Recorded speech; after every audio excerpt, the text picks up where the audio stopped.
Good morning, Dolphins fans. Welcome to the On the Fin Side podcast with Kat and Paul. Follow us on Facebook, Twitter, all of our social media outlets, as well as the Fansided Network and FinFanatic.com. Great to be back with you all here. We've been a little bit slower here in May due to a couple things, scheduling conflicts. And you know what? Quite frankly, after the draft is over, I usually take May to kind of cleanse myself of all NFL related things. Going I on a still cleanse? I do football stuff, not health cleanse. No, who's got time for that? It's barbecuing season. So, Some seaweed, man. Come on.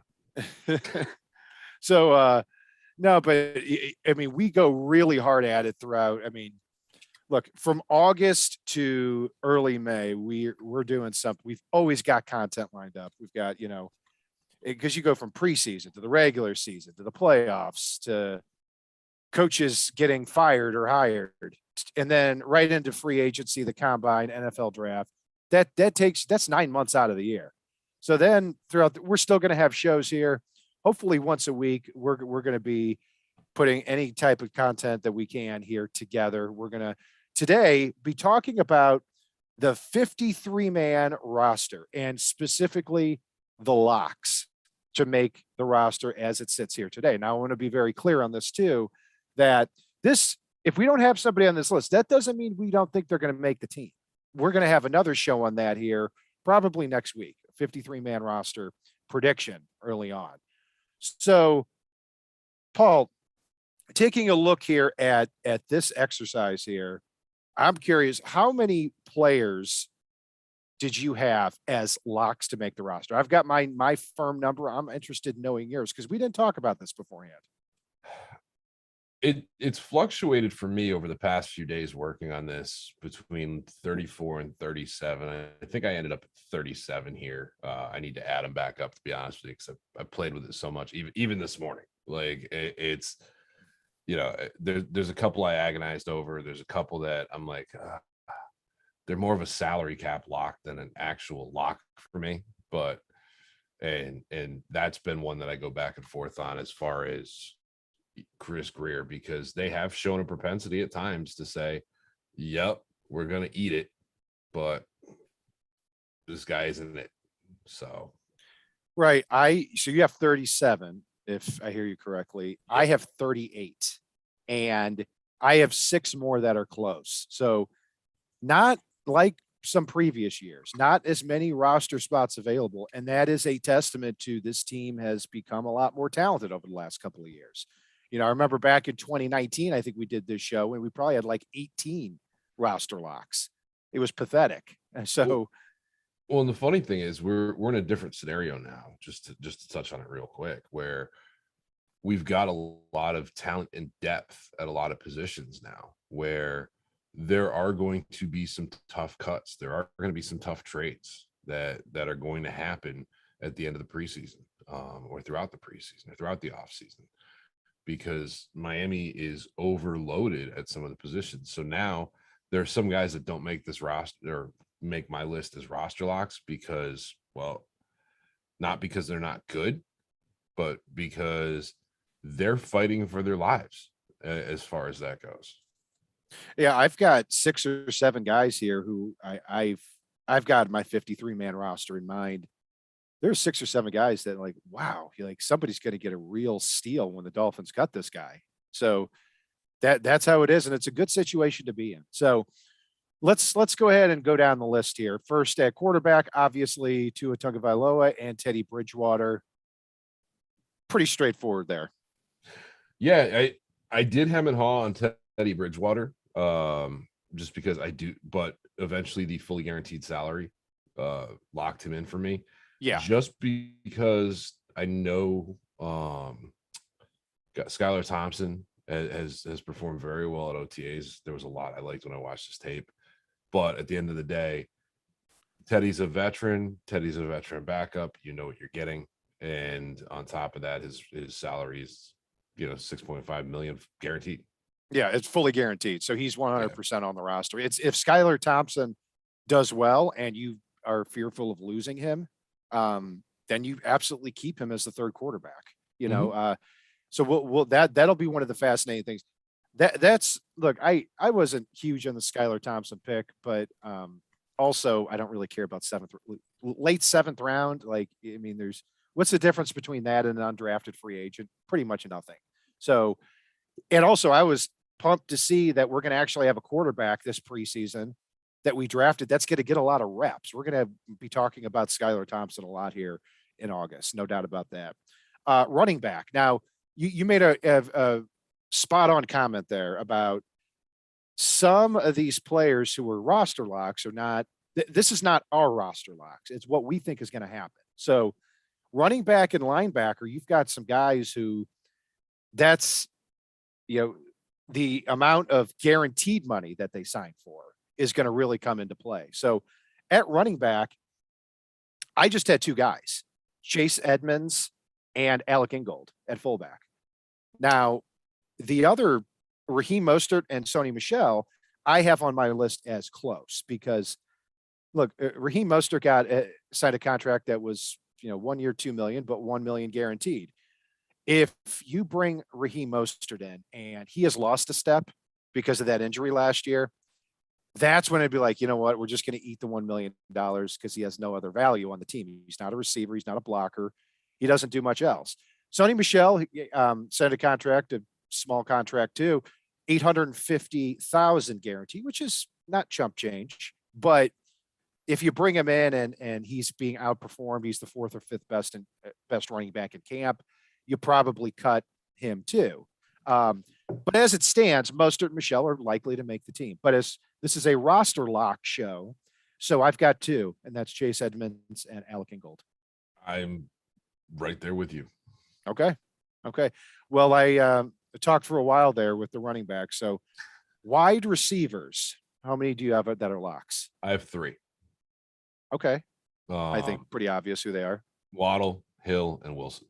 There are a lot of talented receivers in that room. And while I don't think Preston Williams should make this roster, even though he's very talented, he might beat out Eric Azukama, which he's got a long road to hoe there.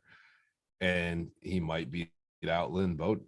And, something has to give somewhere numbers wise. If Skylar Thompson does make the 53 man, something's got to give somewhere else. And this is a position where we've got a lot of talent and depth. So this may be where we see a couple of the tough cuts or trades.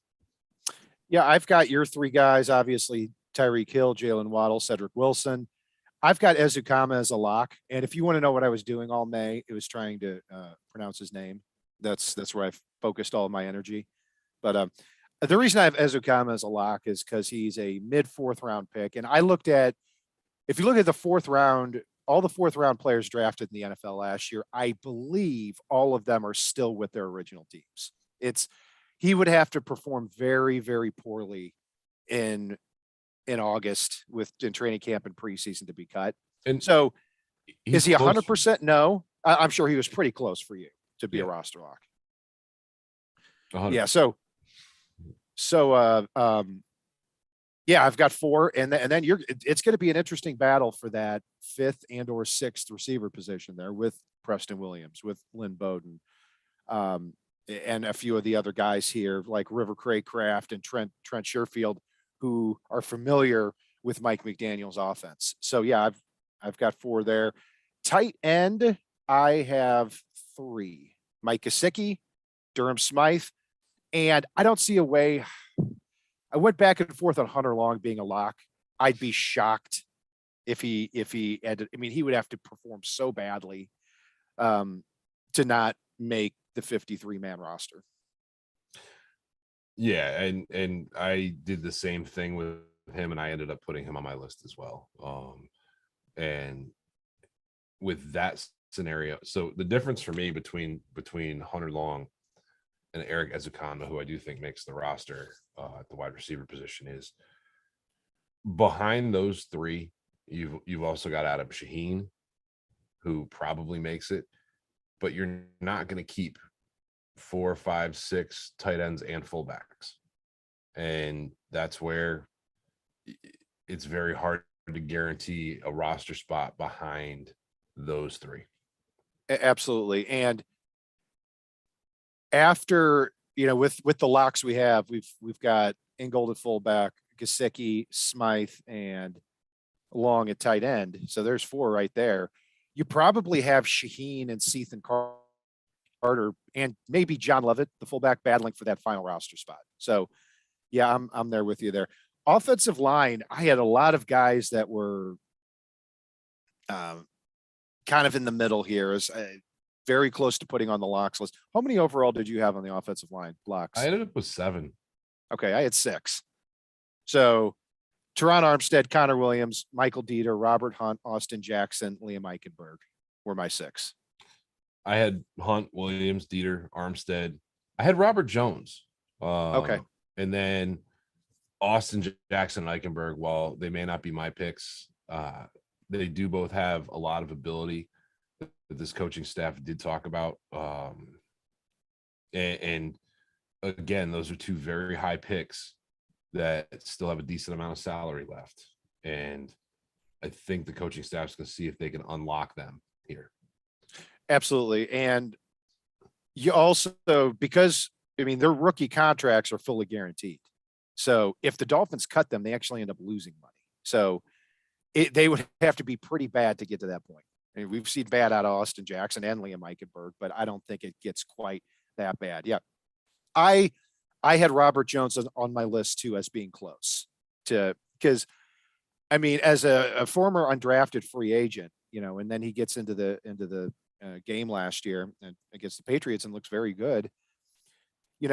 Given his guard tackle versatility, especially after cutting Jesse Davis, yeah, it's hard to see them keeping 8 or 9 offensive linemen on the roster and Jones not being one of them. So I was really close with him.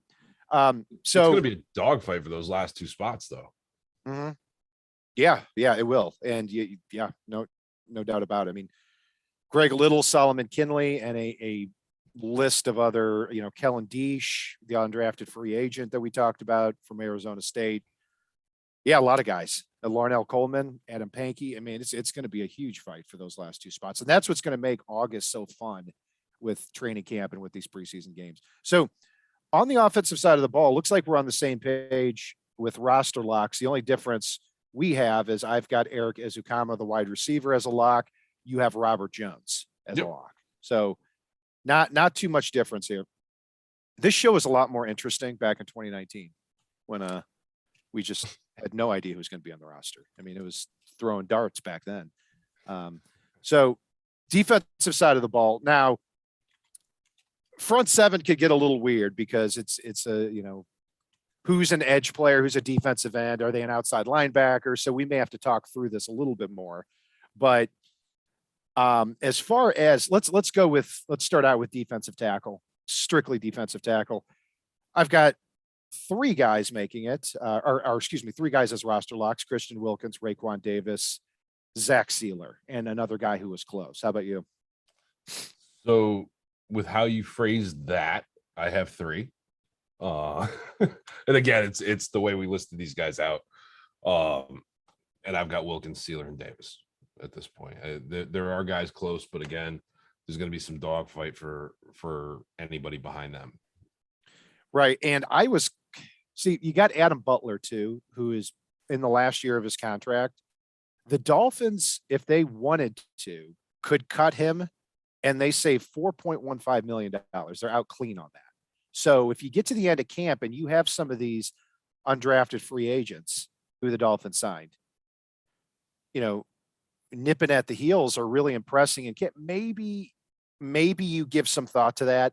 I'd still be surprised in a year like this if Adam Butler were cut, because on 3rd down last year, even though he only had 2 sacks for the year, a lot of pressure, and he did a lot of the dirty work in pass rush when the Dolphins were up in the 4th quarter. So I still see him making the roster, but not a roster lock, but close. So looking at the edge spot, Emmanuel Ogbah, Jalen Phillips, Andrew Van Ginkel, and Melvin Ingram, I've got as my 4 roster locks there. Over there, I have Ogbah, AVG, Phillips, and that's it. Okay, so no Melvin Ingram. No, I do think Melvin Ingram makes his roster, but not being a starter, I don't have him as a lock. He's somebody that it's going to be a very big variable as to whether he truly ends up fitting as we get here through camp and ends up being worth it. And in some respects, with him being an experienced veteran as well, if he is staring at a very reduced role, occasionally with guys like that too, if they're unhappy with that role, they do let those guys walk. And so I can't put him on the guaranteed list. Got I it. think he could add a lot of value to this team. Got it. I'm looking at the contract details here, and so Ingram. Let me see. He signed a 1-year, $4 million deal. That was a few weeks ago. Obviously, I really like that signing too. 3.32 million guaranteed, and that's a pretty big commitment. That's the reason I've got him as a lock. I mean, Yeah, but close. Yeah, and it could, but he's also somebody who's 33 years old. So if you get into camp and this guy is clearly lost a step, I don't anticipate that, but if he's clearly lost a step, maybe you start having that conversation. So yeah, Well, I could start. 3 years ago, you say Melvin Ingram, and he's coming in and he's starting over an AVG or a Phillips. Right. Right now, he's coming in a relief pitcher role along that defensive front, and it is an okay chunk of money, but it's not something that's wholly prohibitive from letting him go. Right. Yeah, I'd be surprised, but yeah, I mean, again, that's where it gets to. Hey, you've got him on the roster. It's a question of making the roster, or is he a lock? And that's what the show's all about here. And Brendan Scarlett, I also have as an edge player. I don't have him as a lock, but somebody who the Dolphins made a point to bring back all of their backup linebackers and give them, right around $1 million of guaranteed money. So they're going to carry some of these guys here. I don't have Brendan Scarlett as a lock, and No, if he makes the team too. I think he's got and guaranteed money, 500,000 guaranteed money. So that's not a big hit if you end up cutting him. So the remaining off-ball linebackers, I've got Jerome Baker, Landon Roberts, Channing Tindall, and Duke Riley, all as locks to make the 53-man roster. I like Duke Riley. I think he makes the roster. But as far as locks go, I've got 3 linebackers, and that's Tindall, Baker, and Roberts. Okay. Yeah, and Roberts, we've talked about for years here, kind of wanting to replace him, on first and second down. He's had some big plays, no doubt about it. You remember the pick 6 last year against the Raiders that put the Dolphins up 7-0. And you remember all the fourth down stops.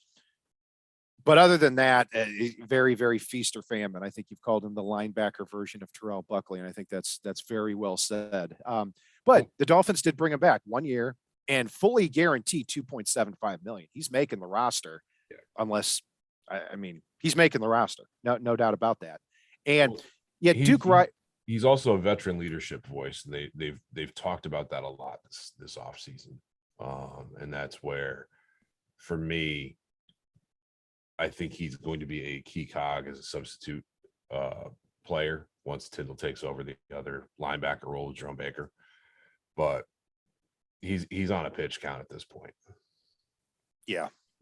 Duke Riley, I've got as a lock because, again, guaranteed money, 1.25 million guaranteed, which is I think anything over $1 million is pretty, is a pretty big commitment to that type of player. And, Duke Riley played on special teams last year. He played 200 plus snaps on the defensive side of the ball. I can't see a way that someone like, I don't know, Sam Eguavoen or,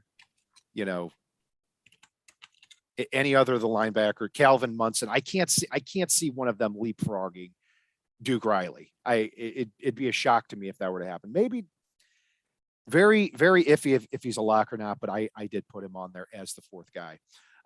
Defensive back. Let's start at the cornerback spot. Who do you have there as the locks? I have X, Byron, Needham, and Keon Crossan due to special teams prowess. I do think guys like Igbenogany make the team. We've heard a few quotes where some folks were high on some of the things that they've seen. The athletic ability is completely there, but and yeah, did I say Needham? I Needham is a lock as well. I think so. Okay, So but yeah, yeah, I've got 5. I do have Keon Crossan as a lock too. Again, the financial commitment, 3 years, 10 million. He's got a lot guaranteed here in the first year too. I Mhm. don't have that exact number, but yeah, I mean, this is somebody they signed very early in free agency to be one of those guys. So I've got X, Byron Jones, Needham, Crossan, and I've got Noah as a lock too. Very simply because again, fully guaranteed former first round pick money. He's got coming his way. So you're gonna lose money by cutting him. And I don't know. Noah's surprised us with his ineptitude to this point. So maybe he's so bad they pay to cut him. Um, we'll see. But it is good that Sam Addison has talked him up a lot here this so far since being hired about what a hard worker he is. We haven't seen it on the field yet. Let's just hope for the best there. Safety. I only have 2, Javon Holland and Brandon Jones. I have 3, and I went back and forth a little bit on the third, but I don't think this is the year that we part ways with Eric Rowe. I think again some of the veteran leadership, his ability with tight ends, and this is a team that's right on the cusp of being able to make that run. And I think Rose safe for another year, but there's a couple young guys nipping at his heels. Yeah, I've got Eric Rowe and Adam Butler kind of in that same area where you could cut if you cut both of them, you'd be creating about $9 million in cap room, and you can always roll that over to next year Right. too. I mean, but in a year like this, I don't see the point. I mean, I always say too with Eric Rowe, okay, if you cut Eric Rowe and you save $4.5 million, my first thought is who's out there on the market, and you're probably going to end up paying him 3, 4, $5 million. That third safety spot is very important. And Eric Rowe last year played 600 plus snaps on defense. I mean, we talked about a Landon Roberts. I think he played 620. Eric Rowe played a few more than that, even as that third safety. So, yeah, I'm all for him being on the roster, and I think he will be. I don't have him quite as a lock, but very close. And then Clayton Fedulum, you know how we feel about him, especially on defense. But the Dolphins did restructure his contract, so he's got $1 million guaranteed this year, too. So I do see him making the roster, not quite as a lock, and that's going to be fascinating to see in preseason. Undrafted free agent Veron McKinley, who is very surprising that he wasn't drafted by anybody. So a big priority free agent, former teammate of Javon Holland at Oregon. So Sheldrick Redwine and Veron McKinley, do they make enough noise to give the Dolphins some pause on keeping both veterans Rowe and Clayton Fedulum? We'll see. Yeah, and this is one of the positions where it gets interesting. And one guy that I don't know where to put along the defense. I mean, he changed to a 50s number and bulked up a little this offseason, even though he's played mostly safety and corner and been bounced around. But it shows the fact that this regime does like him a lot, and that's Trill Williams. So he's one that's probably making the roster, but you can't put as a lock. I mean, there are a lot of guys we left off this list. I mean, and for me, Adam Butler is a little different situation. Just going back to something you just said, even though I like Butler, I think he makes the roster. I think he's very underrated as far as his value to the defense. Somebody like Cameron Goody could come out and take over his role, or they could see it where, the fact that a lot of times he's on the field on pass rush downs. One of the things Melvin Ingram did very well for the Chiefs last year was set the edge against the run from that, hand in the dirt position at times. And yeah, with his pass rush ability, which is better than Butler's, they could look at some combination out there to replace what Butler does for you with guys that are on the roster and might be a little bit cheaper. Yeah, I mean, you're talking about Melvin Ingram and Adam Butler, who would not start, would play a lot of snaps, but combined they'd be making about $8 million for both of them. So that maybe you're right. If a younger player steps up, it could give the Dolphins some pause in keeping some of these veterans on defense on the roster. So, but the other side of that too is that, hey, the Dolphins are gearing their team to win for the next 2 years. Mhm. So you also look at that and say, okay, well, what's the point of saving $3 or $4 million by cutting a Melvin Ingram or an Adam Butler when you're trying to put as much meat on the bone this year as you possibly can? So those are the stories that are going to happen here this August. There is a point to that, though, and it's something that Chris Greer in this Dolphins front office has shown that they do like to do. If they don't spend every dollar they have in cap space unless there's something that they want. Yeah, otherwise, they keep that little bit there, either A, to be able to supplement during the season if needed due to injuries, or B, to roll over into next year's cap. And it'll be interesting to see as the preseason goes on. They're going to have a lot better idea of, is this really the team that can make that run like we think they can? And if they think it's one that can make the run next year, when they've also got a tremendous number of draft picks, they might try to just squirrel away a little bit of extra cap room for next offseason. Absolutely. Yeah. And, some of these contracts here, they have the flexibility to, maybe move up some money to pay Tyreek Hill a little bit more next year and not so much in the back end of his contract when he's in his 30s. So it's nice to have that flexibility. And that's why this year it's so important that Tua takes that next step. I mean, that is so much of this season, because if he does, you're going to have him this year and next year on a rookie contract. And it gives you the ability and the flexibility cap wise to move things around, to add players to your roster throughout the season too. So, Paul, anything else jump out from you from chat here? No, I mean, it's, a couple of jokes about Igbenogany being an all pro. But no, I think people seem to be mostly in lockstep with us on a lot of this stuff. One of the things too that I like is, as much as you and I will go back and forth on positioning a lot of the folks in the front seven as far as who they are and what they do, I've seen a lot of it in the chat as far as what people are considering different people to be. And one other thing in chat too, Grandy, dude, you're killing it with getting the info up there for us. I appreciate that. Absolutely, Grandy. Thanks a lot. And thank you all for joining us here today. We're going to wrap this up here. Be sure to join us next weekend. We'll keep you updated on the time. We do our best to get that up as quickly as possible when we identify a time we're going to have the show. But be sure to follow us on Facebook, Twitter, all of our social media outlets, as well as the Fansided Network and FinFanatic.com. I'm Brian Cat NFL. Paul is Fanatic_pick. And if it's not on the right side and it's not on the left side, it is on the Fin side.